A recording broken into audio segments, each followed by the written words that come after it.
जय हिंद दोस्तों, welcome back to कल्पाक्स। MPPSC 2025 के इस महासंग्राम सीरीज में आप सभी का स्वागत है। आइए शुरू करते हैं आज का अपना लेक्चर। ये हमारा थर्ड लेक्चर है।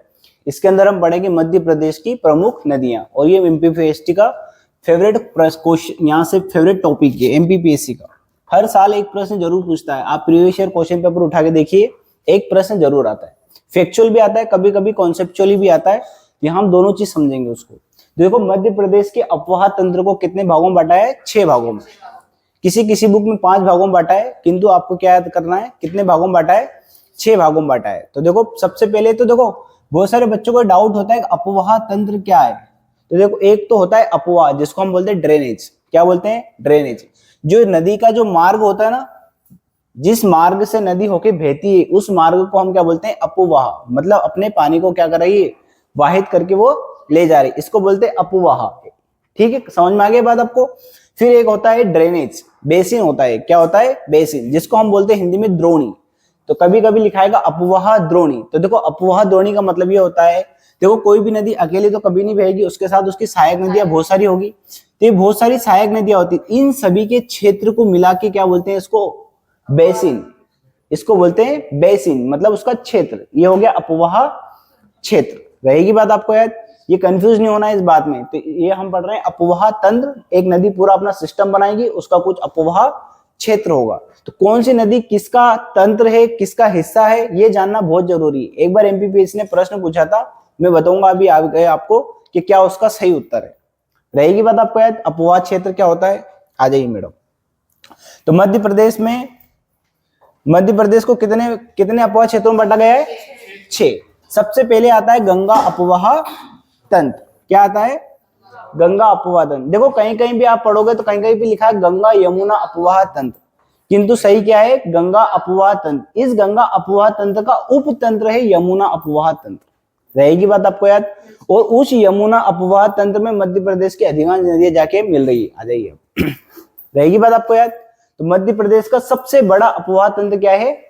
गंगा अपवाह तंत्र। ये जितने भी अपवाह तंत्र मैंने बनाए हैं, सबको मैंने क्षेत्रफल के अनुसार जमाया हुआ है। तो सबसे बड़ा क्या है? गंगा अपवाह तंत्र। क्यों है गंगा अपवाह तंत्र? क्योंकि गंगा एक मुख्य नदी है, और उसमें जो भी नदी आके मिल रही है उसी को तो उसका तंत्र बोलेंगे। तो मध्य प्रदेश की अधिकांश नदियां किसमें जाके मिल रही है? गंगा नदी में, इसलिए उसको क्या बोल रहे हैं? गंगा अपवाह तंत्र। रहेगी बात आपको याद? फिर दूसरे नंबर पे मध्य प्रदेश की नर्मदा अपवाह तंत्र। अब एक बात याद करना, बहुत सारे बच्चे क्या होते हैं, बस पढ़ लेते हैं नर्मदा नदी मध्य प्रदेश की सबसे बड़ी नदी है। पूछा कुछ जाता है, आंसर हम कुछ और देते हैं। अगर मध्य प्रदेश की सबसे बड़ी नदी पूछेगा तो क्या है? नर्मदा। और भारत की 5वीं सबसे बड़ी नदी पूछेगा तो नर्मदा। मध्य प्रदेश की सबसे बड़ी नदी पूछेगा तो नर्मदा। और मध्य प्रदेश की 5वीं सबसे बड़ी नदी पूछेगा तो वो है बेतवा। थोड़ा सा याद रखना है आपको, और उसकी तुलना भी करेंगे हम बाद में, क्या है रहेगा दूसरे नंबर पर। अब देखो, किसी किसी बुक में क्या है? ताप्ती अपवाह तंत्र को बड़ा बनाया है, जबकि गोदावरी अपवाह तंत्र क्या है? ताप्ती अपवाह तंत्र से बड़ा है। तो गोदावरी अपवाह तंत्र आएगा तीसरे नंबर पे। चौथे नंबर पे क्या आएगा? ताप्ती अपवाह तंत्र। फिर क्या आएगा? माही अपवाह तंत्र। और फिर क्या आएगा? महानदी अपवाह तंत्र। मध्य प्रदेश का सबसे छोटा अपवाह तंत्र क्या है? महानदी अपवाह तंत्र। रहेगी बात आपको याद? अगर आपसे कोई पूछे नर्मदा अपवाह तंत्र के बारे में कौन से कथन सत्य है या असत्य है, तो ऐसे मत लिख देना आपने नर्मदा अपवाह तंत्र मध्य प्रदेश का सबसे बड़ा अपवाह तंत्र है। क्या है ये? दूसरा सबसे बड़ा अपवाह तंत्र है। रहेगी बात आपको याद? अपवाह तंत्र का मतलब नर्मदा नदी और उसकी सहायक नदियों का जो पूरा जो क्षेत्रफल है वो कितना है। बढ़े आगे, इसमें कोई डाउट आपको? अब देखो, यहाँ पे एक मैप बना रखा है। हाँ, वही बता रहा हूं। अभी 2 सेकंड बस रुकिए, आपके इस प्रश्न का उत्तर यहीं पे आएगा। देखो सुनो बात। आप जो प्रश्न पूछ रहे हो मैं समझ गया हूं। देखो, मैं बताऊंगा, वही बताना चाहता हूं मैं। तो देखो, ये क्या है? एक मैप बना रखा है हमने यहाँ पे। आपको ये देखना है अच्छे से। पेन का कलर चेंज कर लेते हैं हम, ठीक है? तो देखो, ये एक मैप बना रखा है। इसमें जो कलर दिख रहा है ना, ये कलर है गंगा अपवाह तंत्र का। किसका कलर है ये? गंगा अपवाह तंत्र का। रहेगी बात आपको याद? यहां से जितनी भी नदियां निकल रही है वो किस तरफ बह रही है? उत्तर पूर्व की तरफ। रहेगी बात आपको याद? तो ये क्या है? पूरा गंगा अपवाह तंत्र। अब मैप देख के बताइए आप, सबसे बड़ा अपवाह तंत्र कौन सा हुआ? गंगा अपवाह तंत्र हुआ। अब देखो, मध्य प्रदेश की नदियां अधिकांश नदी, ऐसा नहीं गंगा नदी में जाके मिल रही है, ये याद रखना आपको। गंगा नदी मुख्य नदी है, उसकी सहायक नदी है यमुना। कौन सी सहायक नदी है? यमुना। तो मध्य प्रदेश की यहां तक की जितनी भी नदी है ये सब किस में जाके मिल रही है? यमुना में। कहां तक की नदी है जाके मिल रही है यमुना में? ये केन नदी तक की सारी नदियां किस में जाके मिल रही है? यमुना में। यहां तक की सारी नदी किस में जाके मिल रही है? यमुना। तो यमुना एक क्या है? उपतंत्र। गंगा मुख्य तंत्र है, उसका उपतंत्र क्या है? यमुना। उसमें जाके मिल रही है मध्य प्रदेश की अधिकांश नदियां। फिर देखो कुछ नदियां सीधी गंगा नदी में भी जाके मिलती, जैसे सोन नदी, ये याद रखना आपको, सोन नदी। और ये जाके मिलती है बिहार में। तो बिहार में, बिहार की राजधानी है पटना, उस पटना में भी एक जगह है दीनापुर। रहेगी बात आपको याद। वैसे अभी तक तो कभी नहीं पूछा है, फिर भी कभी पूछ ले अगर, वो कहां पे जाके मिलती है? दीनापुर में जाके मिलती है। फिर एक और नदी सुना होगा आपने, टोंस। ये रही टोंस नदी। टोंस या इसको ही बोलते हैं तमसा नदी। ये नदी किस में जाके मिल रही है? ये गंगा में जाके मिल रही है। रहेगी बात आपको याद। तो मध्य प्रदेश की दो नदियां हैं, एक तो सोन और एक टोंस। ये गंगा नदी में जाके मिलती है, यमुना लगा के मत आ जाना बस। रहेगी बात। बाकी सारी नदी जो किस में जाके मिल रही है? यमुना नदी में। रहेगी बात आपको याद। एक और बात मैं आपको बताता हूं, एक लॉजिक वाली बात बता रहा हूं, कॉमन सेंस यूज करना। मान लो मैं सोन नदी के ऊपर कुछ भी बना रहा हूं, कुछ भी बनाने का मतलब बांध वांध बना रहा हूं, तो सुनो बात, उस पे किस किस का हिस्सा होगा ये बता दो आप तो मुझे। और तो बिहार तो बाद में आएगा, पहले यूपी आएगा। रहेगी बात आपको याद। तो जो नदी जिस जिस क्षेत्र से होके जाती है उस नदी पे उन राज्यों का क्या होता है? अधिकार। जितने परसेंट में जा रही उतना उस पर अधिकार होगा। तो जैसे मध्य प्रदेश में मान लो सोन नदी पे कोई बांध बनाया, तो किस राज्य का हिस्सा होगा उनपे? मध्य प्रदेश, उत्तर प्रदेश और बिहार। इसी प्रकार से कभी कभी एग्जाम में ऐसा पूछ लेता है, जैसे बाण सागर परियोजना है, तो वो ये पूछेगा किन राज्यों के बीच की ये क्या है परियोजना। ऐसा छोटा सा कॉन्सेप्ट वाली क्वेश्चन पूछेगा। जनरली हम क्या पढ़ते हैं कि बाण सागर परियोजना कहां पर है? कहां पर है? तो मध्य प्रदेश में, मध्य प्रदेश के शहडोल जिले के देवलोंद में। किंतु कभी कभी क्या पूछ लेता है? कॉमन सेंस पूछ लेता हो, अच्छा बताओ किन राज्यों के बीच में होगा, तो हमेशा लोग क्या लगा के आ जाते हैं? मध्य प्रदेश, या मध्य प्रदेश उत्तर प्रदेश। बिहार तक तो पहुंच ही नहीं पाते हैं वो। रहेगी बात आपको याद। किन किन की संयुक्त परियोजना है वो भी हम दिमाग लगा सकते हैं। जैसे यहाँ पे जितनी भी नदियां बनेगी जो मध्य प्रदेश उत्तर प्रदेश में जाके बह रही, यहाँ की जैसे केन नदी है, बेतवा नदी, इनके ऊपर जो भी बांध बनेंगे किन की परियोजना होगी? वो मध्य प्रदेश पहले आएगा बालक, फिर आएगा उत्तर प्रदेश। ठीक है, रहेगी बात आपको याद। सीधा चलना है हमें, उल्टा नहीं चलना है। तो जहां से निकलती है वो पहले आता है। हाँ, हम मध्य प्रदेश की बात करें तो मध्य प्रदेश, उत्तर प्रदेश, मध्य प्रदेश, महाराष्ट्र। ठीक है, ये याद रहेगा आपको, क्लियर है। फिर देखो दूसरा अपवाह तंत्र कौन सा है? नर्मदा अपवाह तंत्र। दिख रहा है आपको नर्मदा अपवाह तंत्र। फिर देखो ये रहा गोदावरी अपवाह तंत्र। तो देखो गोदावरी नदी तो नीचे बहती है दक्षिण भारत में, तो हमारी मध्य प्रदेश की जो नदी यहाँ से जो बह रही है दक्षिण की तरफ, वो सीधे समुद्र में जाके तो मिलती नहीं है, वो किस में जाके मिल रही है? गोदावरी नदी में जाके मिल रही, इसलिए उसको बोलते हैं गोदावरी अपवाह तंत्र। रहेगी बात आपको। फिर ये रहा देखो ताप्ती अपवाह तंत्र। तो देखो इस डायग्राम से ही समझ में आ रहा है आपको कि सबसे बड़ा क्या है? गंगा अपवाह तंत्र। क्या है सबसे बड़ा? गंगा अपवाह तंत्र। दूसरे नंबर पे क्या है? देखो ये रहा नर्मदा अपवाह तंत्र। तीसरे नंबर पे क्या है? गोदावरी अपवाह तंत्र। चौथे नंबर पे क्या है? ताप्ती अपवाह तंत्र। और पांचवें नंबर पे महाही अपवाह तंत्र। और छठे नंबर पे इधर। तो देखो सुनो, दिख ही नहीं रहा है, इतना छोटा है, 154 वर्ग किलोमीटर। मीटर वीटर लगा के मत जाना, स्क्वायर मीटर करके। ये यहाँ पे छोटा सा है। महानदी वैसे आप देखोगे तो छत्तीसगढ़ में बहती है। इसमें सिर्फ एक नदी हसदो नदी मध्य प्रदेश के अनूपपुर जिले से निकती हसदो नदी, छोटी सी जाके मिल जाती है बस। तो ये है महानदी। कौन सा है ये? महानदी। 1 2 3 4 5। देखो इस बालक ने भी 5 ही बना रखे। तो छठा कौन सा है? महानदी। और इस महानदी में एक नदी जाके मिल रही है, इसका नाम क्या है? हसदो नदी। ठीक है, अनूपपुर जिले से होके जाती है। तो मध्य प्रदेश का सबसे छोटा अपवाह तंत्र क्या है? महानदी अपवाह तंत्र। रहेगी बात आपको याद। अब देखो यहाँ पे मैं एक और कॉन्सेप्ट बताता हूं आपको, इसमें कोई दिक्कत? अब जैसे सुनो बात, मैंने अभी थोड़ी देर पहले आपको बताया कि कोई नदी, जैसे कि मान लो यहाँ से कोई नदी निकल रही, मान लो ये चंबल नदी है। एक थोड़ा सा और एक मैं स्लाइड बनाता हूं, फिर से पीछे आएंगे हम। सुनो बात, ये तो सिर्फ लिखा है, डाटा लिखा है, इसको समझने की आवश्यकता है, आपको सब पीडीएफ प्रोवाइड कर दी जाएगी, ठीक है। कितने परसेंट है ये कभी याद नहीं रखना है, बस आपको इतना ऐसा याद करना है कौन सबसे बड़ा है, उसके बाद कौन सा है, उसके बाद कौन सा, उसके बाद कौन सा है। कभी भी आपसे डाटा कभी नहीं पूछेगा वो, रहेगी बात आपको याद। तो ये गंगा अपवाह तंत्र के बारे में लिखा है। अब देखो इसी गंगा अपवाह तंत्र का ही मैंने बताया है उपतंत्र। क्या है ये? उपतंत्र। उपतंत्र का मतलब कि गंगा नदी में, इस नदी में जाके कोई सी नदी मिल रही है, तो देखो इसको 3 भागों में डिवाइड करा। एक तो है यमुना, क्या है, फिर एक देखो टोंस और एक है सोन। ये 2 नदी तो हमने पढ़ ली अभी। देखो इसी यमुना नदी में कौन सी नदी जाके मिल रही है? चंबल। रहेगी बात आपको याद। फिर कौन सी है? तो देखो इसके पास में एक और नदी दिखेगी आपको, चंबल के पास में शिप्रा, शिप्रा के पास में दिखेगी देखो काली सिंध, और काली सिंध के पास में दिखे पार्वती। तो बताओ वो क्यों नहीं है यहाँ पे? क्योंकि वो चंबल की सहायक है, और हम किसकी सहायक पढ़ रहे हैं अभी? यमुना की सहायक। आया दिमाग में, समझ में? ये समझ में आया लॉजिक आपको? ये चंबल की क्या है, अरे ये यमुना की क्या है? सहायक नदियां। तो सुनो बात, मैंने अभी थोड़ी देर पहले बताया आपको, मान लो जैसे ये नदी है, ये अपने उद्गम स्थल से निकल रही है और कहां पे जाके मिल जा रही है? किसी भी समुद्र में जाके मिल रही है। इसकी जो भी नदियां होगी वो सहायक नदियां होगी, होगी कि नहीं होगी? वो उसका क्या कहलाएगा? अपवाह तंत्र या अपवाह क्षेत्र। तो जैसे यहां से आके मिल रही है यमुना नदी, कौन सी नदी मिल रही है आके? यमुना नदी। तो मैं पूछूं यमुना नदी किस नदी बेसिन का हिस्सा है? तो किसका हिस्सा है? गंगा का। अब सुनना बात, इस यमुना की सहायक कौन सी है? चंबल। तो बताओ इस चंबल नदी का अपवाह तंत्र या अपवाह क्षेत्र कौन, अपवाह बेसिन कौन सा है? किस नदी बेसिन का हिस्सा है ये? यमुना। यही एमपीपीएससी का प्रश्न था। आया डाउट? क्लियर हो गया? जिस नदी में वो जाके मिल रही है।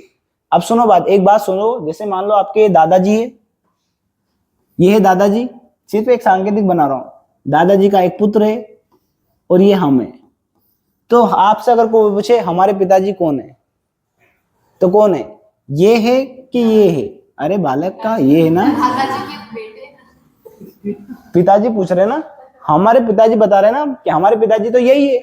अब इनके पिताजी ये है दादाजी, तो ये हो गया हमारा परिवार। इसी प्रकार से एक है अपवाह तंत्र, उस अपवाह तंत्र का जो हिस्सा होगा उसी को बोलेंगे उसका नदी बेसिन। नदी का बेसिन, नदी के बेसिन का मतलब क्षेत्र होता है। तो उससे हमसे पूछा था उसने, चंबल नदी किस नदी बेसिन का हिस्सा है? किसका हिस्सा है वो? यमुना अपवाह तंत्र का। आए समझ में? और यमुना किसका हिस्सा है? गंगा अपवाह तंत्र का। अब तो गलत नहीं होगा कभी भी प्रश्न, किसी के आप पूछ लेगा, बता दोगे आप? मैं पूछूं काली सिंध, हाँ उसका वो उसका नदी बेसिन होगा वो। जैसे मैं पूछूं आपसे काली सिंध किस नदी बेसिन का हिस्सा है? चंबल। आगे डाउट क्लियर हो गया आपका? अब तो नहीं होगा कंफ्यूजन? बस तो फिर हो गई कहानी, यही खत्म, मिटा दो इसको। ये आगे समझ में आपको? तो किसका हिस्सा ये याद करना है आपको। तो देखो चंबल नदी हो गई, सिंध हो गई, बेतवा हो गई, केन हो गई, ये किसका, किस नदी बेसिन का हिस्सा है? यमुना। टोंस नदी, टोंस नदी की देखो 2-3 सहायक नदी, बियड़, ओदा और महाना।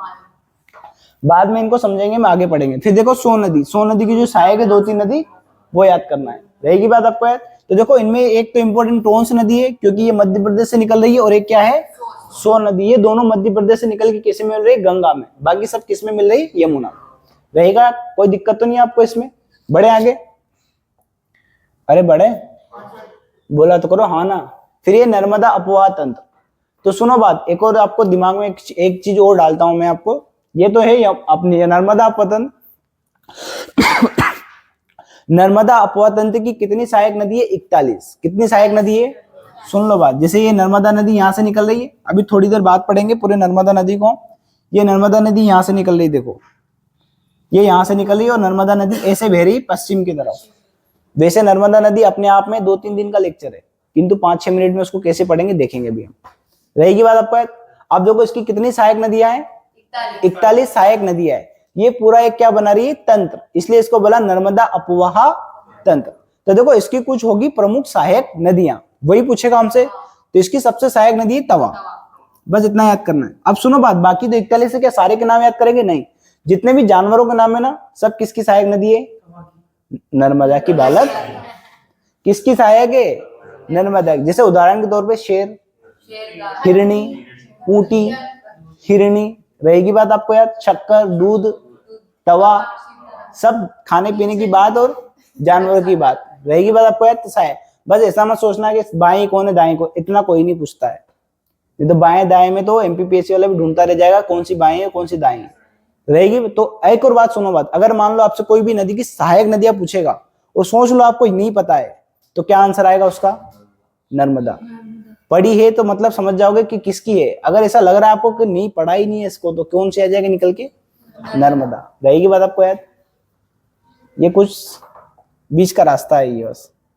अब नर्मदा का अपवाह तंत्र पूछे कि इसका अपवाह तंत्र किस प्रकार का है, जिसे इसका रूप पूछे प्रतिरूप, ऊपर से जिसे देखोगे अगर इसको सैटेलाइट से, इसका प्रतिरूप एक वृक्ष की तरह दिखता है, इसलिए इसको बोलते हैं वृक्षनुमा अपवाह तंत्र। हो सकता है कभी एक नर्मदा नदी के बारे में पूरा सेंटेंस बना के दे और पूछे कि किस प्रकार का है, किस प्रकार का है? वृक्षनुमा। बस एक और याद करना आपको चंबल का, जो चंबल का अपवाह प्रतिरूप है वो है अध्यारोपित। क्या है? सब लिखा हुआ है, अभी तक लोड मत लीजिए। क्या है? अध्यारोपित। बस इतना से याद करना। चंबल नदी से उसका बहुत लगाव है, चंबल नदी वो जरूर पूछता है। हो सकता है कभी आपसे पूछ ले कि चंबल नदी का प्रतिरूप कैसा है, अपवाह प्रतिरूप। प्रतिरूप का समझ में मतलब समझ में आ गया? पैटर्न कैसा है उसका, दिखती कैसी, सैटेलाइट से उसको देखेंगे तो कैसी दिखती? अध्यारोपित। अध्यारोपित का मतलब ये होता है कि कोई नदी अपनी घाटी को खोद खोद के वहां पे पहुंच जाती है जहां पे पहले से बह रही थी वो। आ रही समझ में? बाद में कभी कॉन्सेप्ट बताएंगे क्या होता है ये रहेगी बात आपको याद सारी।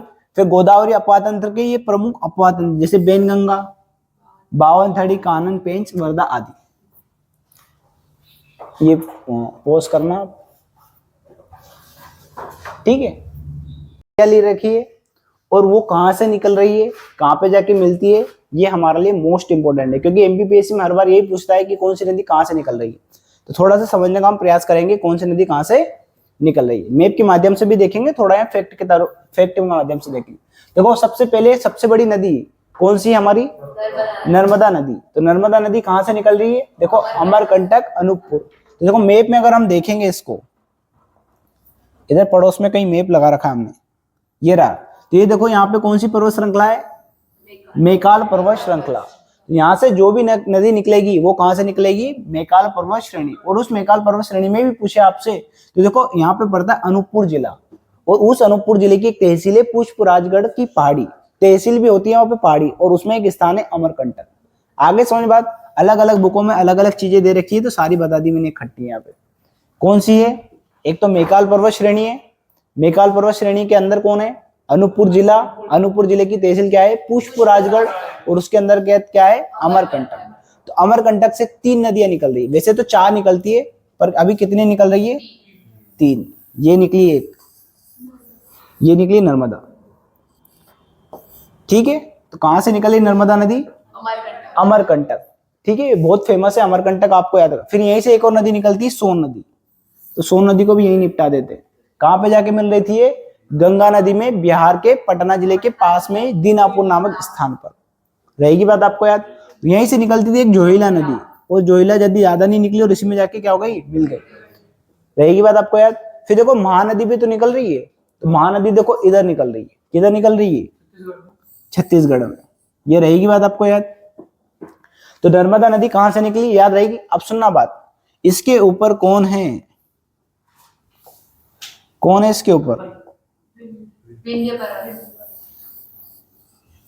है कि नहीं है?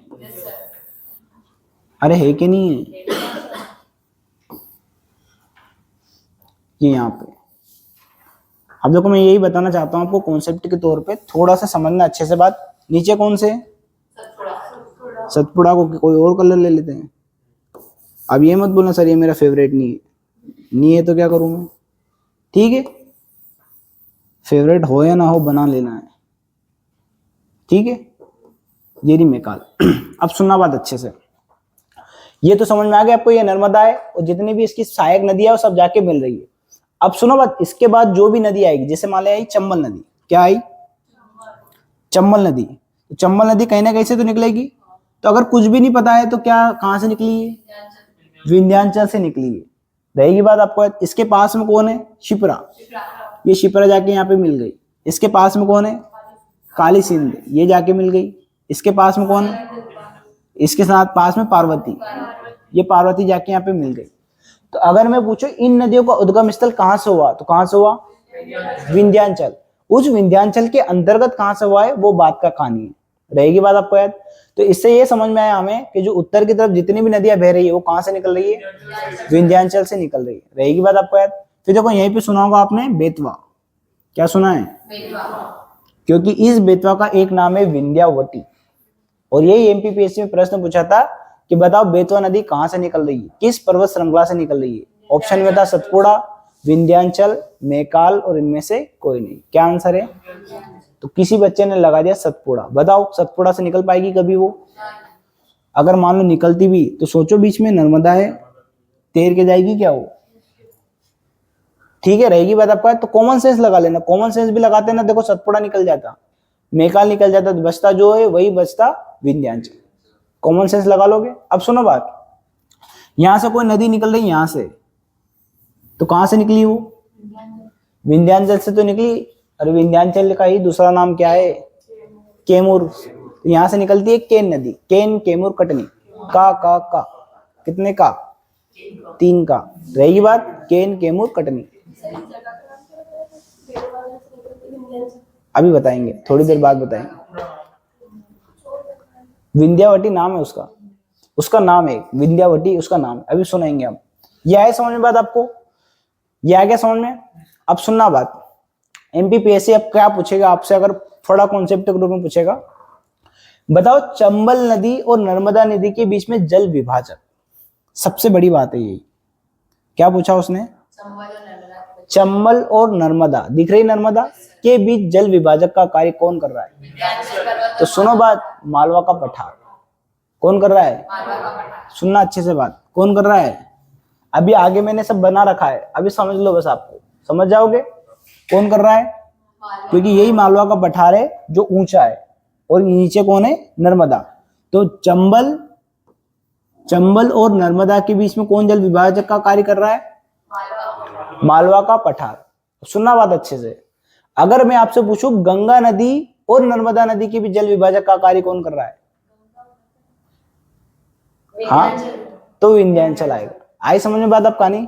क्योंकि अब ऊपर कौन है, अरे ऊपर है गंगा, उस गंगा में जाके ये सब मिल रही है, तो इनको अलग करने का काम यहां तक करेगा ना ये। आया लॉजिक समझ में। तो गंगा और नर्मदा के बीच में जल विभाजक का कार्य कौन कर रहा है, विंध्याचल। दिमाग लगा लोगे मैप से। फिर दूसरा सुनो, इस नर्मदा के बीच में जल विभाजक का कार्य कौन कर रहा है, विंध्याचल और सतपुड़ा। दिखा कितना महत्व है देखो उन पर्वतों का। फिर देखो ताप्ती नदी के बीच में पूछूं तो देखो ऊपर कौन है, सतपुड़ा, और नीचे है अजंता। ये दोनों क्या कर रही है, इसका जल विभाजक का कार्य कर रही है। अब एक और चीज सुनना, मैं आपसे पूछूं कि यमुना और सोन नदी के बीच में जल विभाजक का कार्य कौन कर रहा है, विंध्याचल। तो उसी विंध्याचल का एक और नाम क्या है, कैमूर पर्वत श्रेणी। तो कैमूर श्रेणी लिख रहा हूं, ठीक है, रहेगी बात आपको याद। यमुना यहाँ पे और यहाँ पे क्या है, सोन, तो बीच में कौन है, कैमूर। रहेगी बात आपको याद। तभी तो देखो सोन नदी जाके में नहीं मिल रही ऊपर। फिर मैं एक और चीज पूछूं आपसे, अच्छा सोन नदी और महानदी के बीच में जल विभाजक का कार्य कौन कर रहा है, मैकाल पर्वत श्रृंखला। और उसी मैकाल पर्वत श्रृंखला के अंतर्गत कौन है, अमरकंटक। रहेगी कहानी आपको याद। ये दोनों कह देना बालक, उसी के अंदर तो है, ठीक है। अरे मैकाल तो पूरा है ना, मैकाल ही तो है, पर मैकाल के अंदर वो छोटी है। दोनों दे देता एमपीपीएस, इतना मूर्ख भी है, ठीक है। ज्यादा से मैकाल लगा देना, रहेगी बात आपको याद। ज्यादा और अच्छा लगे तो अमरकंटक लगा देना, दोनों आंसर सही रहेगा। जिसको जो अच्छा लगे, पसंद अपनी चॉइस के अनुसार, ठीक है। एक मात्र आयोग जो दो आंसर देता है, और क्या चाहिए आपको। और कभी कभी तो 4 में से 3 आंसर भी सही दे देता है, और क्या चाहिए, इससे अच्छा क्या देते हैं, ठीक है। ये याद रहेगी बात आपको। ये जल विभाजक का कॉन्सेप्ट याद रहेगा आपको, ये जल विभाजक जरूर पूछता है वो। तो कॉन्सेप्ट ही तो है, थोड़ा सा दिमाग लगा लो, मैप बना लोगे, वो पर्वत श्रृंखला को बिछा देना बस। दिमाग लगाओगे तो आप बता दोगे जरूर। रहेगी बात आपको याद। बड़े आगे, अरे बड़े फिर से पीछे आ जाते हैं, देखो। तो ये रहेगी बात आपको याद, नर्मदा। नर्मदा याद रहेगी आपको। तो नर्मदा कहां से निकल रही है, अमरकंटक। मेन चीज है अमरकंटक, जिला विला तो बात की बात है, हो सकता है कभी जिला पूछ ले वो कहाँ पे जाके मिल रही है, तो खंबात की खाड़ी में। ये देखो कितनी लंबाई उम्बाई कभी नहीं पूछता है, फिर भी देखो नर्मदा मोस्ट इंपोर्टेंट है क्योंकि ये मध्य प्रदेश की क्या है, जीवन रेखा। जो जीवन रेखा होती है उसके बारे में सब कुछ पढ़ना पड़ेगा। जैसे हमारे होता ना, हमारे लाइफ, सबकी लाइफ अलग अलग होती है, सबने डिफाइन कर रखी, तो उसके बारे में पता तो होना चाहिए कि लाइफ क्या है। ठीक है, तो देखो 13 12 कितना आसान है याद करना। 13 12 मध्य प्रदेश में पूछ ले तो 10 77 मीटर की किलोमीटर, किलोमीटर। और इसकी सहायक नदियां मैंने इधर दे रखी है आपको, पर मैंने बता दिया ना आपको, जब भी जानवरों का नाम आ जाए जैसे कि शेरनी, हिरणी, ऊंटी, आ रही समझ में बात आपको, बंजर, और भी 2 4 नाम आ जाए, शक्कर, दूधी, तवा सबसे इंपॉर्टेंट है इसमें। क्या इंपॉर्टेंट है सबसे? तवा सबसे बड़ी सहायक नदी है इसकी। और जहां पे नर्मदा और तवा जाके जो हो सकता है कभी कभी आपसे ये भी पूछ ले, अच्छा तवा और नर्मदा जहां पे जाके मिलती है उसका नाम है बांद्रा भान, ये जगह है ना, ये रही बात आपको है। फिर देखो मध्य प्रदेश की दूसरी सबसे बड़ी नदी कौन सी है? चंबल नदी। और चंबल नदी कहां से निकल रही है? देखो जाना पाओ पहाड़ी, वांगचू पॉइंट। देखो चंबल को चंबल ना पढ़ के चप्पल पढ़ना। क्या पढ़ना? चप्पल। और चप्पल कहाँ पहनते हैं हम? पाँव में। रहेगी बात आपको याद। अब देखो कहाँ जाके मिलेगी वो? तो इटावा। तो देखो चप्पल पहन रहा था मैं और मेरे पैर के ऊपर पड़ गई ईंट, देखो ये पड़ गई ईंट, बस ऐसे याद कर लेना क्योंकि कंफ्यूजन हो सकता है बच्चों को। तो चंबल को चप्पल बना लिया, चप्पल पहनते पाँव में तो जाना पाओ, और पाँव के ऊपर ही पड़ गई ईंट। जूते पहनते तो नहीं लगती, पर चप्पल पहनते तो लगी। फिर बाकी ये लंबाई इंपॉर्टेंट नहीं है आपकी, लंबाई याद रहे ना रहे कोई दिक्कत नहीं, पर ये याद जरूर रखना कि मध्य प्रदेश की दूसरी सबसे लंबी नदी है चंबल। मैं एक और देखो मैप के माध्यम से ही बता देता हूं आपको लंबी, नहीं तो आपको ऐसा लगेगा कि लंबी लंबी किसको याद करें। तो देखो पहले नंबर पे कौन है? नर्मदा। कौन है पहले नंबर पे? फिर देखो दूसरे नंबर पे कौन है? पहले नंबर पर, दूसरे नंबर पर। ठीक है, अब देखो एक इधर आ गए तो ये भाई साहब नाराज हो गए, बोले हम क्यों हुए हैं, तो लो तीसरे नंबर पर। तो देखो इसका पड़ोसी नाराज हो गया, बोले हमें भी दे दो चौथा नंबर, तो चौथे नंबर पे ताप्ती। तो बीच वाला बोला अच्छा तो बेतवा। 5 नदी भी याद रख लोगे तो आपका काम हो जाएगा, हो जाएगा। 5 बहुत है, इसके बाद जैसे माही आ जाएगा, फिर बेनगंगा आ जाएगी, बहुत सारी आ जाएगी, किंतु 5 याद करना है। जैसे मैप से याद करो, पहले बीच में नर्मदा, फिर चंबल, फिर सोन, ताप्ती और बेतवा। तो मध्य प्रदेश की 5वीं सबसे बड़ी नदी बेतवा। एक और डाउट आपका यही क्लियर कर देता हूं मैं, जैसे कि भारत में गंगा नदी का महत्व है, उसी प्रकार से मध्य प्रदेश में। तो सुनो बात, बहुत सारे बच्चे जो अभी शुरू में पढ़ाई स्टार्ट करते ना, तो पूछेगा तो दिमाग लगा अच्छा नर्मदा। तो मध्य प्रदेश की गंगा अगर आपसे पूछे तो हो सकता है बहुत सारे बच्चे लगा दे नर्मदा, जबकि वो क्या है? बेतवा। इसके 2-3 कारण है। देखो प्रदूषण अभी बाद में आएगा, देखो अभी नया कारण बताएंगे अभी। तो सुनो बात, प्रदूषण के कारण तो बाद में, अभी तो प्रदूषित हो गई है, ठीक है। सुनो बात, पहले से बोल रहे, प्रदूषण तो अभी आया, उसके पहले से बोल रहे हैं मध्य प्रदेश की गंगा। क्यों बोलते हैं? जिस प्रकार से गंगा नदी में भारत के धार्मिक स्थल है, उसी प्रकार से इस बेतवा नदी के किनारे में मध्य प्रदेश के क्या है? धार्मिक स्थल। जैसे आपने सुना होगा भोजपुर, इस भोजपुर में मध्य प्रदेश का सबसे बड़ा, भारत का सबसे बड़ा क्या है? शिवलिंग है। रहेगी बात आपको। और कहां पे पड़ता है? रायसेन में। इसके आगे ही जाओगे, देखो यहाँ पड़ेगा आपको सांची। सांची भी बहुत ज्यादा इंपॉर्टेंट है बौद्ध धर्म की दृष्टि से। और आगे जाओगे तो यहाँ पे दिखेगा आपको चंदेरी, ओरछा। इन धार्मिक स्थलों की स्थिति के कारण इसको मध्य प्रदेश की क्या बोलते हैं? गंगा। आए बात समझ में? अब बोलने लगे हैं इसको प्रदूषण के आधार पर भी, और फिर इसको बोलते हैं मध्य प्रदेश की गंगा, इसको भी बोलते हैं, पर ये बोलते हैं पवित्रता के आधार पर। पवित्रता का मतलब स्वच्छता के आधार पर। रहेगी बात आपको याद रहेगी। अभी बाद में और पढ़ेंगे इनके बारे में अलग अलग। फिर तो आ जाते हैं पीछे, ठीक है।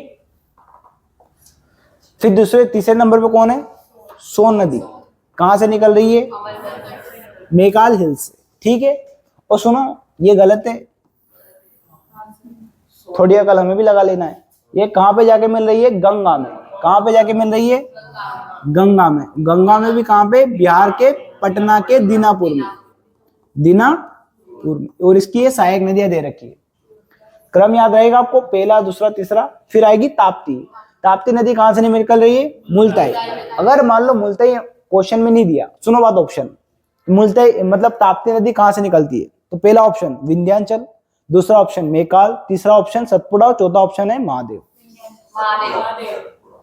सतपुड़ा महादेव दोनों सही हो आप। सतपुड़ा महादेव रहेगा कॉमन सेंस दिमाग में, पर फिर भी हम क्या लगा के आएंगे, विंध्याचल लगा के आएंगे। महादेव। रहेगी बात आपको याद, क्या लगा के आएंगे, अरे क्या लगा के आएंगे, महादेव। उसी सतपुड़ा का हिस्सा है महादेव। अब देखो मैं एक और चीज बताता हूँ आपको, डाउट बताता हूँ मैं, कुछ बच्चों को डाउट।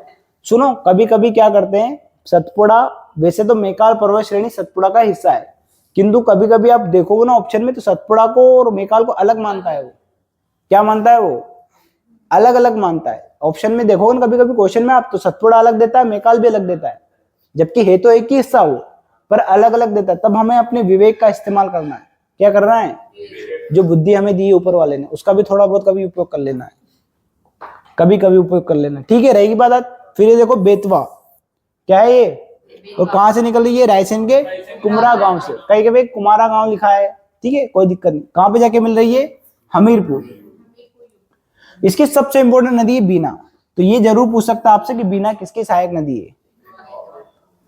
रहेगी बात है आपको याद, बेतवा। देखो ये टॉपिक बहुत बड़ा है, एक दिन पूरा लगता है यमुना बेतवा चंबल को पढ़ाने में, तो इसलिए पढ़ रहे हैं हम 1000 की स्पीड में, हाइपरसोनिक ट्रेन की स्पीड में। ठीक है, ये जिले विले देख लेना। आगे आ गए, देखो छठे नंबर पे कौन आ गई, माही। माही कहां से निकली, तो दो याद करना है। देखो माही मिंडा से निकल रही है, और देखो बेनगंग का क्या लिख रहे, मुंडारा। कहीं कहीं पे लिखा है मंदारा। क्या लिखा है, मंदारा। और ये जहां से निकल रही है, सुनो कहां से निकल रही है, अगर आपसे पूछूं माही कहां से निकल रही है, कहां से निकल रही है, अरे तो सरदारपुर मिंडापुर तो आ गया, विंध्याचल। रहेगी आपको याद, कहां से निकल रही है, विंध्याचल। यहीं पे देखोगे, देखो बेनगंगा कहां से निकल रही है, कहां से निकल रही है, सतपुड़ा से निकल रही है। रहेगी बात आपको, उसी सतपुड़ा में भी महादेव पर्वत श्रेणी से, उसके अंदर भी एक पठार है जिसका नाम है पारसवाड़ा का पठार। हो सकता है कभी ऑप्शन में आपको ये दे दे वो, पारसवाड़ा का पठार। रहेगी बात आपको याद, पारसवाड़ा, पारसवाड़ा का पठार। और किस नदी में जाके मिल रही है, गोदावरी नदी में जाके मिल रही है। वैसे गोदावरी में जाके नहीं मिलती है, वो पहले ही मिल जाती है, फिर एक नई नदी आ जाती है प्राणहिता, तो प्राणहिता के नाम से जाके मिलती है वो। रहेगी बात आपको याद। तो सुनो ऐसे याद करना, जो देखो यहाँ पे लिखा है वेनगंगा, जबकि इसको हम पढ़ते बेनगंगा, बेनगंगा। तो बेन कैसी चली, देखो धीरे धीरे, मंदारा धीरे धीरे चली। और सुनना बात, इसी बेनगंगा नदी पे थोड़ा सा आगे जाओगे ना आप शिवनी में, इसी बेनगंगा नदी को शिवनी की जीवन रेखा भी कहते हैं। और इसी शिवनी में जाके तो देखो मंद मंद चली है, तो कीचड़ में जाके गड़ गई, तो भीमगढ़, इसी के ऊपर भीमगढ़ बांध बना हुआ है, एशिया का सबसे बड़ा मिट्टी का बांध। कहां पे, भीमगढ़। कहां पे, शिवनी में। कहां पे, बेनगंगा नदी पे। रहेगी बात आपको। और इसी का नाम है संजय सरोवर बांध, ये संजय गांधी बांध। रहेगी बात आपको याद, इसमें कोई दिक्कत। फिर देखो वर्धा, वर्धा कहां से निकल रही है, कालीभीत पहाड़ी। रहेगी बात आपको याद। फिर कौन सी है, सिंध नदी। देखो सिंध नदी को बना देना आपको सिंधी लोग, मेरे भावनाओं पे नहीं जाना, सिर्फ समझने के लिए बना। सिंधी लोग, तो सिंधी लोग बहुत ज्यादा लुटेरे होते हैं और बहुत ज्यादा जालिम भी होते हैं, है ना। 2-4 रुपए भी कम नहीं करते, सब व्यापारी लोग हैं। कभी गए सामान लेने से, बस तो फिर ऐसे दिमाग में बना लेना, एक दिन पिक्चर कर लेना लड़ाई किसी सिंधी से, तो क्या होता है, लुटेरे भी होते हैं, बहुत जालिम भी होते हैं। रहेगी बात आपको याद, बाकी कोई दिक्कत आगे। फिर देखो केन नदी, केन नदी भी हमारे लिए इंपॉर्टेंट है। तो केन नदी, केन को आप है ना कर्ण से जोड़ना, आप किससे जोड़ना, आपको कर्ण। अभी हम जब आगे इसके अन्य नाम पढ़ेंगे तब बताएंगे। केन नदी है, तो किस गांव से निकल रही है, अहिर गांव। तो केन को आप याद करना, केन केमुर कटनी। क्या याद करना, केन केमुर कटनी। किस पहाड़ी से निकल रही है, तो केमुर पहाड़ी से। किस जिले में है, तो कटनी में। रहेगी बात आपको याद। कहां पे जाके मिल रही, तो बांदा में। तो ऐसे याद करना केन। अगर आपने WWF बचपन में देखा होगा, देखा है, तो उसमें अंडरटेकर से लड़ाया होगा केन को आपने, मास्क लगा के आता था, बस। तो केन बंदा बड़ा अच्छा था। कहाँ गया बंदा, ये रहा बंदा। रहेगी बात आपको याद। मध्य प्रदेश की सबसे सुंदर नदी है केन नदी, कभी ऐसा क्वेश्चन पूछ ले आपसे। बाकी ये याद, इसका एक नदी का नाम जरूर याद करना, उर्मिल किसकी सहायक नदी है। उर्मिल किसकी सहायक है, इसी केन नदी की सहायक नदी। रहेगी बात आपको याद। ये पेंच का पढ़ लेना, जुन्नारदेव छिंदवाड़ा में है। फिर देखो शिप्रा नदी हमारे लिए मोस्ट इंपोर्टेंट है। तो शिप्रा नदी कहां से निकल रही है, वहीं से निकल रही है जहां से कौन निकलती थी, चंबल, विंध्याचल पर्वत श्रेणी। उसी विंध्याचल पर्वत श्रेणी का ही एक हिस्सा है काकड़ा बर्डी। इस काकड़ा बर्डी में भी देखोगे तो बनेश्वर कुंड, ज्यादा ही पूछे अगर चेड़ा फाड़ा करे तो बनेश्वर कुंड, इसके आगे कुछ भी चेड़ा फाड़ा नहीं करे, उसका खुद का हो जाएगा पोस्टमार्टम, देख लो। ठीक है, किसकी चंबल, किसकी सहायक है, चंबल। अब देखो किसी किसी बुक में दे रखा है ये मंदसौर में जाके मिल जाती है, और किसी बुक में दे रखा है ये कोटा में जाके मिल जाती है। कहीं भी जाके मिल जाए पर उद्गम याद करना है, कहाँ से निकल रही है, फिर बाकी कहीं भी जाए। ये इसकी सहायक नदी है खान, गंभीर, सरस्वती। ये खान ना होके कान है, ठीक है, तो प्रोनाउंसिएशन अब खान खान करने लगे हम। बढ़े आगे, इसमें कोई दिक्कत। फिर देखो तवा नदी, तवा नदी भी हमारे लिए मोस्ट इंपोर्टेंट है। अब देखो तवा नदी कहां से निकल रही है, महादेव हिल से। तो सुनो बात, महादेव हिल से नहीं निकल रही है तो महादेव हिल्स ही। इस महादेव हिल्स के अंदर भी एक चीज है, चेर कठारी पहाड़ी। ये यहाँ पे आ गया, देखो ये इस महादेव हिल्स में भी क्या है, चेर कठारी की पहाड़ी, और ये पड़ती है छिंदवाड़ा में। जबकि ये कहाँ पड़ रहा है, महादेव हिल्स नर्मदापुरम में। रहेगी बात आपको याद। तो आपको अपने विवेक का इस्तेमाल करना है। मान लो ऑप्शन में ये दिया ही नहीं, यही दिया उसने, तो ये लगा के आ जाएंगे, और ऑप्शन में जब दोनों दिया तो फिर ये लगा के आ जाएंगे, चेर कटारी पर। और सुनो बात, ऑप्शन में अगर महादेव हिल्स दिया है तो महादेव हिल्स ही लगा के आ जाएंगे। आए समझ बात। तो तवा नदी के बारे में जरूर याद करना आपको। फिर ये टोन से तमसा, देखो तमसा नदी कहां से निकल रही है, झुकेरी गांव, या कहीं पे लिखा है जुलेरी गांव। क्या लिखा है, जुलेरी गांव। ये था सतना में, कहा था ये पहले, अब कहां हो गया ये। तो सुनो बात, टोन्स को ही हम बोलते तमसा, और तमसा को बना देंगे हम तमाशा। क्या बना देंगे, तमाशा। और सुना होगा पुष्पा पिक्चर तो देखी होगी आपने, कि साला झुकेगा नहीं, तो झुकेगा नहीं, देखो झुकेरी। आ रही समझ में बात। तमसा से तमाशा। और सुनो बात, सिर नहीं झुका रहा है वो, तो ये जाके भी कहाँ मिल रही है, सिरसा नामक गांव में। ये प्रयागराज में गांव है, क्या नाम है उसका, सिरसा नामक गांव में जाके मिल रही है। तो देखो सीधी तो नहीं झुका रहा था वो। पुष्पा वाला डायलॉग याद करना, ठीक है, एग्जाम में करने लगना ही, अड़ोसी पड़ोसी सब बदले लगाया, ठीक है। साला झुकेगा नहीं, तो झुकेगा से झुकेरी गांव। तमाशा कर रहा है वो सर झुकाने का, उस क्या नहीं झुका रहा है, सर से सिरसा, सिरसा नामक स्थान में जाके वो क्या कर रही थी, मिल रही थी। इसमें कोई डाउट नदियों में।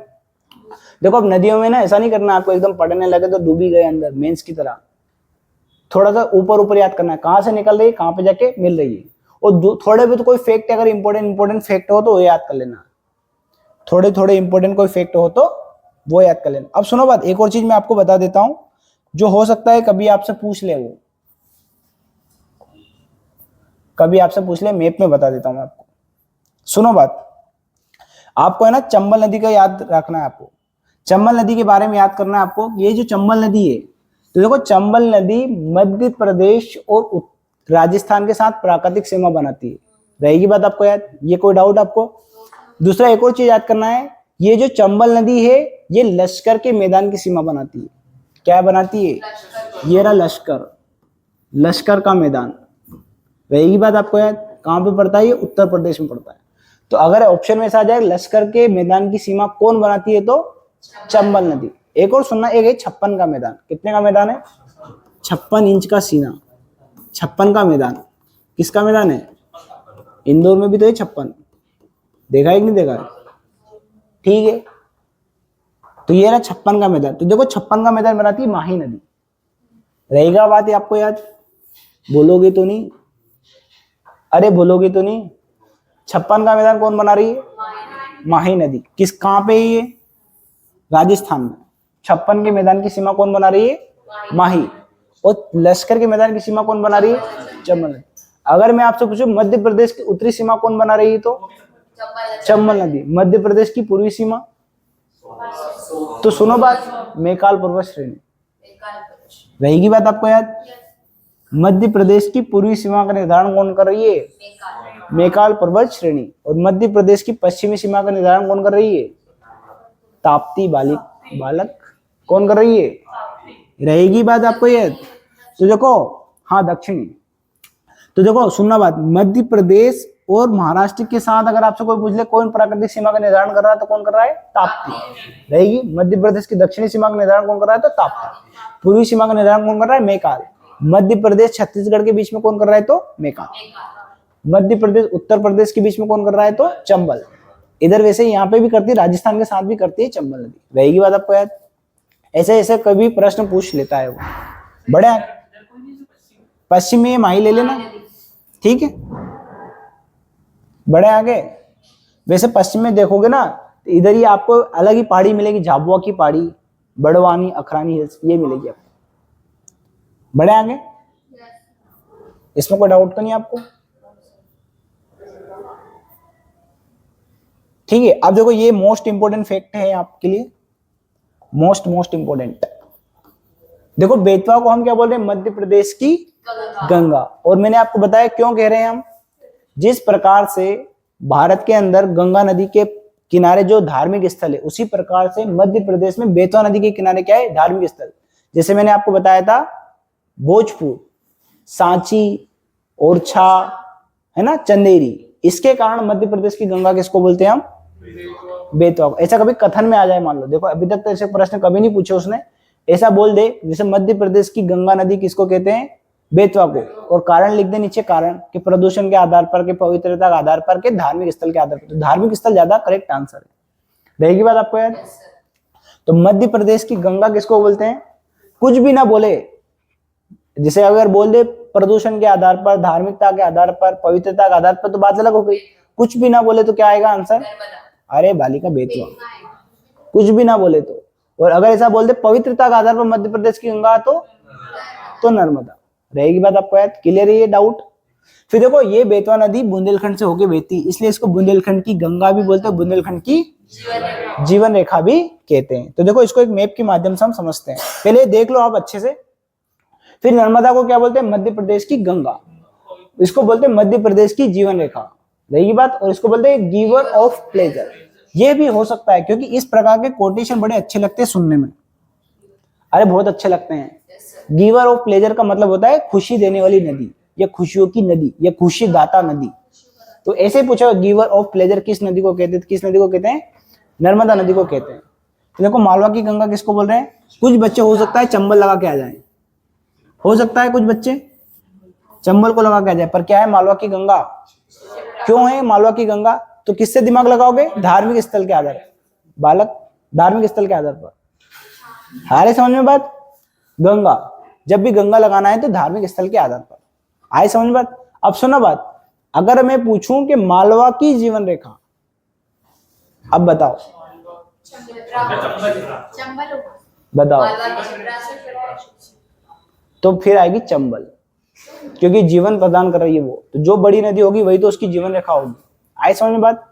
थोड़ा सा कॉमन सेंस लगाना है, कॉमन सेंस लगाना है। आए समझ में बात? गंगा क्यों बोले? धार्मिक स्थल के कारण। जैसे उज्जैन धार्मिक स्थल है, फिर जैसे और आगे जाओगे तो वो जाता है 2-4 धार्मिक स्थल मिलेंगे आपको। तो चंबल नदी आ गई, इसको बोलते हैं पश्चिमी मध्य प्रदेश की जीवन रेखा। और देखो ये पश्चिमी मध्य प्रदेश कुछ और नहीं है, क्या है? मालवा ही तो है।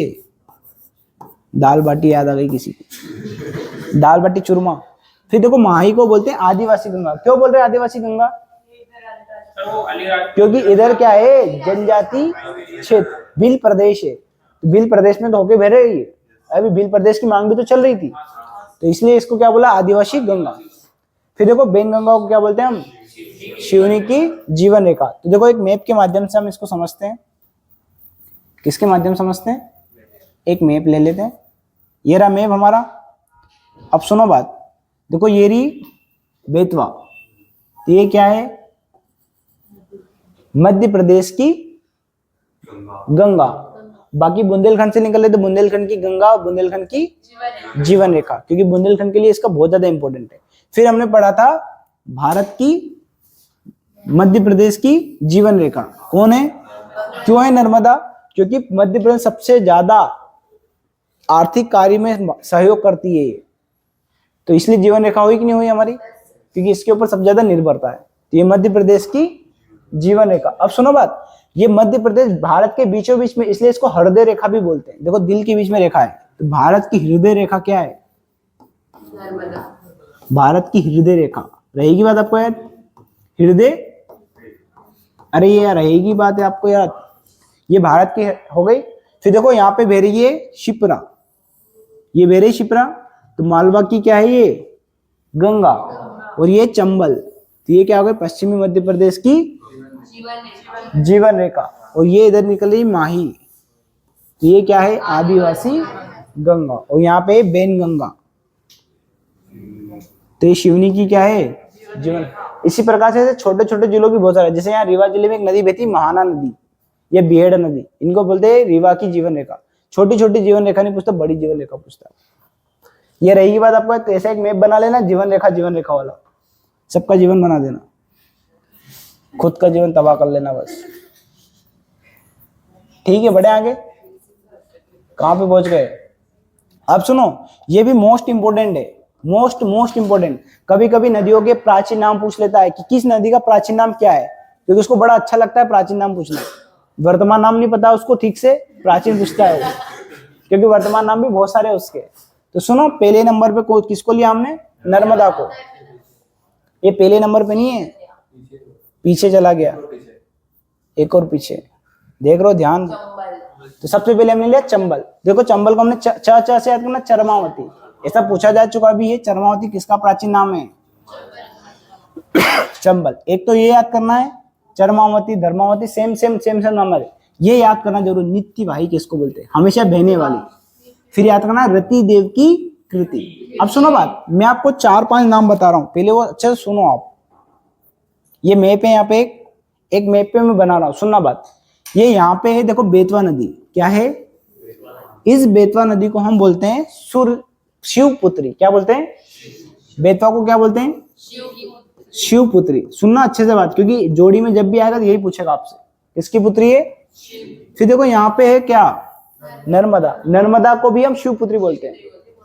और देखो नर्मदा नदी की कहानी अगर सुनोगे आप, तो नर्मदा नदी को कुंवारी भी बोलते हैं, कावेरी भी बोलते हैं। अभी पढ़ेंगे नाम, कभी वैसा आ जाए कुंवारी कावेरी किसको कहते हैं, किसको बोलते हैं। तो नर्मदा को क्या बोलते हैं, शिवपुत्री। रहेगी बात आपको याद। मैं इसलिए पूछ रहा हूं क्योंकि थोड़ा थोड़ा डिफरेंस है सब में, शिवपुत्री। अब सुनो बात, ये है शिप्रा, तो शिप्रा को शिव की बहन कहते हैं। क्या कहते हैं, शिव की। रहेगी बात आपको याद, अरे रहेगी बात आपको याद, रहेगी बात। अब सुनो बात, नीचे है देखो ताप्ती नदी, देखो नाम में छुपा है गर्म, ताप्ती गर्म, इसलिए इसको बोलते सूर्य की पुत्री। रहेगी बात आपको याद। तो सूर्य की पुत्री कौन है, ताप्ती। फिर देखो ये माही, ये रही माही, इसको बोलते हैं पृथ्वी की पुत्री। क्या बोलते हैं, तो देखो ऐसे जब भी चीजें आ जाती है ना, तो एक जगह लिख लो आप। रहेगी बात आपको याद। तो देखो माही को हम बना सकते हैं, एक तो महेंद्र सिंह धोनी, और माही मतलब माँ। माही तो हमारी क्या है, दुनिया। दुनिया मतलब क्या है, दुनिया मतलब पृथ्वी। तो रहेगी बात, माही मतलब माँ, माही हमारी क्या है, दुनिया, संसार, सब कुछ। रहेगी बात आपको याद। याद रहेगा सारे चीज, किसको किसको क्या बोलते हैं। जीवन रेखा वाला भी याद रहेगा, किसको जीवन रेखा, किसको गंगा कहते हैं, बस ये याद करना। बाकी प्राचीन नाम क्या क्या उनके नाम है, बड़े आगे सब मिलेगा आपको लिखा हुआ, ऐसा घबराया मत करो आप, सब लिखा है। ये कहीं अलग से मंगल ग्रह से नहीं लाए उड़ा के, सब लिखा हुआ है, ठीक है, सब लिखा है। तो आया समझ में आपको चंबल। तो ये देखो च से चरमावती धर्मावती। रहेगी बात आपको याद, कामधेनु, कामधेनु मतलब गाय। फिर ये याद करना पर रति देव की कृति किसको बोलते हैं। रहेगी बात आपको याद। फिर देखो अगला है बेतवा, बेतवा को ही बोलते हैं बेत्रवती। अरे तो बाद में छुपा है बेत्रवती, प्राचीन नाम है इसका। ये विंध्यावटी, ये मोस्ट इंपोर्टेंट है, विंध्यावटी। विंध्यावटी का मतलब विंध्याचल से निकल रही, इसलिए क्या बोलते हैं इसको, विंध्यावटी। सतधारा, ओरछा में इसी नदी को क्या बोलते हैं, सतधारा। फिर देखो शिप्रा, शिप्रा आ गई शिव जी की बहन। फिर देखो मालवा की गंगा, ये मालवा की जीवन रेखा मत करना है ना, ठीक है। अब जो सुनो बात, शिप्रा नदी बहुत ज्यादा पवित्र मानी जाती है, इसलिए आपके पाप, अगर इसके अंदर स्नान कर लोगे तो आपके जितने भी पाप हो क्या जाएंगे, हरण। तो पाप हरणी। अब बीमार दुखी हो तो आपको ज्वर का हरण कर ले, ज्वर हरणी, और आपको मोक्ष प्रदान कर देगी। एमपीपीएससी में सिलेक्शन ना हो तो वहीं जाके स्नान कर लेना, ये रहा मोक्ष। रहेगी बात आपको। बाकी उज्जैन के सारे नाम लिख देना, पूर्ण सलीला, कनक सरंगा, ये सब उज्जैन के नाम है। अवंती रहेगा, कॉमन सेंस याद। फिर देखो केन नदी, तो देखो क से कर्ण बनाया था हमने, देखो कर्णावती। अरे इधर ध्यान दो, आगे केन को हमने क्या बनाया था, कर्ण। कर्ण मतलब कर्णावती, कर्ण पहनते थे ना वो। भी दूसरा याद करो, आपने सुना होगा कर्ण बहुत ज्यादा शक्तिशाली थे, तो सुक्तिमती। ऐसे प्राचीन नाम भी पूछ सकते हैं आप, दीर्णावती। तो केन का केनास तो हर कोई बना सकता है। और ये याद करना, मध्य प्रदेश पर्यटन विभाग ने इसमें क्या कहा था, सबसे सुंदर नदी। देखो सोन नदी है, तो सोन नदी के देखो 7 से सारे नाम, सुवर्ण, सोनपालिका, सोनभद्र, सुभागदी, सुहागदी, सब सा सा सा सा सोवा रहेगी बात आपको याद। और हिरण्यवाह, तो देखो सोन नदी को क्या बना देंगे, सोना, रहेगी बात आपको याद। और हिरण्यवाह भी याद कर सकते हो आप। और देखो सबसे इंपॉर्टेंट नाम है इसका नंद। किस नदी को नंद नदी कहते हैं, सोन नदी, क्योंकि थोड़ा सा मैच नहीं खा रहा है, रहेगी बात आपको याद। तो एक और नदी का नाम दे देगा उसको नंदनी नदी करके, वो कुछ मूर्ख बालक उसी में लगा के आ जाएंगे कि नंदनी नदी का नाम होगा नंद नदी, रहेगी बात आपको याद। अरे नंदनी नदी तो नहीं लगा दोगे, ठीक है। फिर देखो नर्मदा है, तो नर्मदा का अगर कोई प्राचीन नाम पूछे आपसे, जिसको बोलते हैं रेवा, और प्राचीन नाम में इसी को उत्तर वाले हिस्से को बोलते थे रेवा उत्तर, रहेगी बात आपको है। तो क्या बोलते हैं, रेवा। किस नदी का प्राचीन नाम है, नर्मदा। मेकाल पर्वत से निकलती इसलिए इसको बोलते हैं मेकाल सूता। और याद करना, देखो सामुद्र, अब देखो वहां पे सोन सोन सोन था, यहाँ पे समा समा है, सामो देवी, सोम प्रभा, तो सोन नदी से कंफ्यूज मत कर लेना, रहेगी बात आपको याद, रहेगी बात आपको याद। देखो कुंवारी, कावेरी, साखीरी और नामदासो, देखो नामदासो तो वैसे याद रहेगा ना, नर्मदा से। और किसने कहा था ये, भूगोलवेत्ता टोलमी ने कहा था, रहेगी बात आपको याद। ताप्ती का भी याद कर लेना, सुरसुता, पयोष्णी, तापी। बेन, देखो बेन गंगा का बहुत सुना है, बेना, बेवा, दीदी, बेन्या, वेण्या, वेणी, सारी। अरे बेनी तो है, और ये माही क्या है, आदिवासी गंगा। ठीक है दोस्तों, आज के लिए इतना ही। हाँ शिव की पुत्री 3-4 है, बहुत सारी है, बहन है सब। अभी ये रिश्तेदारी आप देख लेना आराम से, ठीक है। इधर आ जाओ, अब मैंने कुछ यहाँ पे घाट लिखे हुए, क्या लिखे हैं, किस नदी के कौन सा घाट है, तो देखो 2-3 घाट याद कर लेना। देखो नर्मदा नदी के ऊपर तो बहुत सारे घाट है, अरे है कि नहीं है, तो वो घाट याद कर लेंगे जो दूसरी नदियों पे है, तो बाकी बचे हुए किसको दे देंगे, नर्मदा को। बस इतना हो सकता है, वो किस जगह पे है ये याद करना इंपॉर्टेंट। देखो पहले हम सबसे पहले निपटाएंगे तापी को तो ये तो सबसे अच्छा आसान है। देखो सारे घाट कहाँ पे गए, बुरहानपुर में, तो ये एक तो किस्सा खत्म ही हो गया। ऐसे भी याद कर सकते हो, देखो बुरहानपुर को हम बेन बना लेंगे, और बेन बहुत जल्दी हो जाती है हमारी गर्म। देखा होगा भाई बहन के बीच में झगड़ा, बेन बहुत ज्यादा हो जाती गर्म। अब सुनना बात, इसी बेन जो थी ना, तो देखो पीपल का वृक्ष है, तो एक कंफ्यूजन ये याद करना, एक है राजघाट और एक है रामघाट। क्वेश्चन जब भी पूछेगा तो यही पूछेगा आपसे, वो रहेगी बात आपको याद। तो राजघाट कहां पर है, ताप्ती नदी पर, जबकि रामघाट कहां पे, शिप्रा नदी पर। बस ये थोड़ा सा याद करना। तो देखो देगा ताप्ती नदी के किनारे कौन से घाट है, तो एक ज्ञान दे देगा रामघाट, जबकि क्या है यहाँ पे, राजघाट। तो देखो पीपल का वृक्ष है, उस पे जी कौन है, नाग जी, और नाग जी का क्या है वहां पे, राज। रहेगी बात आपको याद, अरे रहेगी बात। तो नाग जी की बहन बना देना, ठीक है। गुस्से में आके सबकी हत्या कर दी उन्होंने, तो थोड़ी बहुत भी नहीं करी, 100-200 कर दी, सत्यारा, ठीक है, हो गई, शतक लगा दिया उन्होंने। आपका अब अगला नंबर आपका ही है। फिर देखो शिप्रा, तो शिप्रा नदी में देखो रामघाट, त्रिवेणी घाट, नरसिंह घाट और गौ घाट, रहेगी बात आपको याद। ये कंफ्यूजन क्लियर। फिर एक बेतवा नदी के किनारे रखना कंचन घाट। तो सुनो बात, बेतवा को बना देना तवा, रहेगी बात आपको याद। और तवे पे हम कंचों को सेक रहे हैं, कुछ भी बना लेना, कंचों को सेक रहे हैं मैडम, तो कंचन घाट, ठीक है। कंचे को नहीं सेक, चने को सेक रहे हैं, ठीक है। किसको सेक रहे हैं, कंचन मतलब चना, चने को सेकते हैं, नहीं सेकते तवा पे, ऐसा बना लेना तो आपको क्लिक रहेगा। बाकी सारे कहां पे, नर्मदा नदी पे। देखो सबसे पहले आएगा संग्राम घाट, और आपने सुना होगा संग्राम शाह का नाम, राजा संग्राम शाह का नाम, तो ये मंडला के थे।